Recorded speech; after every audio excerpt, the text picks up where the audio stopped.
नमस्कार भारतवासियों। आज का हमारा विषय है देह और आत्मा का धर्म सिखाता है चंद्रमा। श्रीमद् भागवत महापुराण जीवन को उत्कृष्ट बनाने की शिक्षा देता है।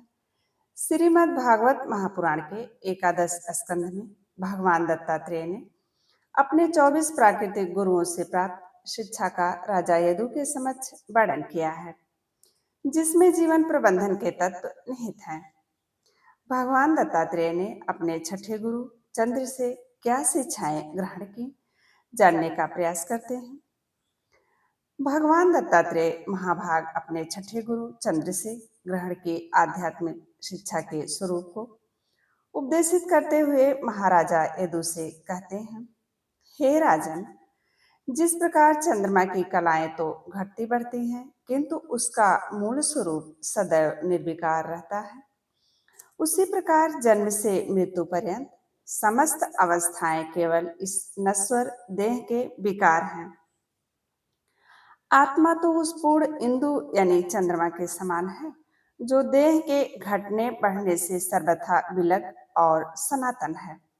हे राजन, चंद्रदेव भी मेरे गुरु हैं और उनसे मैंने देह और आत्मा के विवेक के परम सत्य को आत्मसात किया है। आकाश में स्थित चंद्रमा प्रतिपदा से पूर्णिमा तक बढ़ता है और फिर धीरे धीरे क्षीण होकर अमावस्या में खो जाता है। सामान्य जन कहते हैं कि चंद्रमा बढ़ रहा है या घट रहा है, किंतु यह सत्य नहीं है। चंद्रमा का स्वरूप सदा एक जैसा ही रहता है। यह तो केवल काल की गति और किरणों का प्रभाव है, जो हमें घटता बढ़ता प्रतीत होता है। इसी प्रकार जन्म, वृद्धि, क्षय और मृत्यु सभी शरीर के धर्म हैं, आत्मा के नहीं। जैसे चंद्रमा की कलाएं बदलती हैं, पर चंद्रमा नहीं बदलता, वैसे ही यह शरीर शैशव, यौन और वृद्धावस्था से गुजरता है, किंतु इसके भीतर बैठा पुरुष आत्मा अविनाशी और निर्विकार ही रहता है। हे राजन, जो व्यक्ति यह रहस्य जान लेता है, वह देह के छूटने के भय से मुक्त हो जाता है। हे राजन, मैंने समत्व और निर्विकारता चंद्रमा से सीखा है।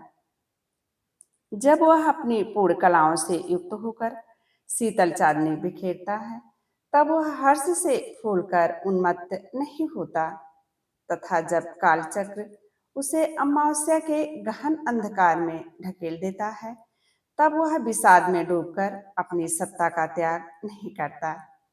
एक आध्यात्मिक साधक को भी ऐसा ही होना चाहिए। साधक यानी व्यक्ति संपत्ति और सफलता के समय अहंकार का त्याग कर दे, तथा विपत्ति और अपमान के समय में भी अपने आत्मबल को बनाए रखे, अपने आत्मबल को कदापि छेड़ न करे। हे राजन, जीवन प्रबंधन के लिए यह अत्यंत आवश्यक है। संसार की स्थितियां तो चंद्रकलाओं की भांति आवर्तित होती रहेंगी। कभी सुख की पूर्णिमा आएगी तो कभी दुख की अमावस्या भी। साधक को इन दोनों का साक्षी बनना चाहिए, ना कि सहभागी। हे राजन, चंद्रमा का एक और उपदेश अत्यंत सूक्ष्म है। यदि साधक यानी व्यक्ति अनेक पात्रों में जल भर ले, तब उसे सभी पात्रों में एक ही चंद्रमा के अलग अलग प्रतिबिंब दिखाई देंगे। यदि जल हिलेगा तो चंद्रमा भी हिलता हुआ दिखेगा। अज्ञानी मनुष्य सोचता है कि चंद्रमा हिल रहा है, किंतु विवेकी को यह ज्ञान है। जो विवेकवान व्यक्ति हैं, वो जानते हैं कि वृत्तियां जब डगमगाती हैं, तो हमें लगता है कि हमारा स्वरूप अशांत है, परंतु सत्य तो यह है कि परमात्मा और आत्मा दोनों ही सदा अचल और शांत हैं। अतः हे राजन, इस चंद्रगुरु की शरण लेकर मैंने यह जान लिया कि दृश्य जगत परिवर्तनशील है और दृष्टा आत्मा अपरिवर्तनीय है।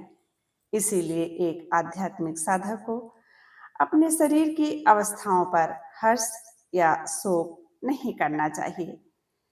जिसे परमपिता परमेश्वर के प्रताप से यह बोध हो जाता है, वह साधक यानी व्यक्ति इस संसार के चक्र से मुक्त होकर परमानंद को प्राप्त होता है।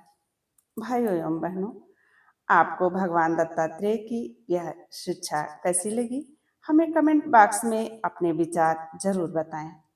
ऐसी ही दिव्य पौराणिक कथाओं की जानकारी के लिए मेरे चैनल को सब्सक्राइब करना ना भूलें और वीडियो को अधिक से अधिक लोगों में शेयर करें। मिलते हैं अगले वीडियो में भगवान दत्तात्रेय के नए गुरु और नए सीख के साथ। तब तक के लिए जय श्री कृष्ण, जय भगवान दत्तात्रेय जी।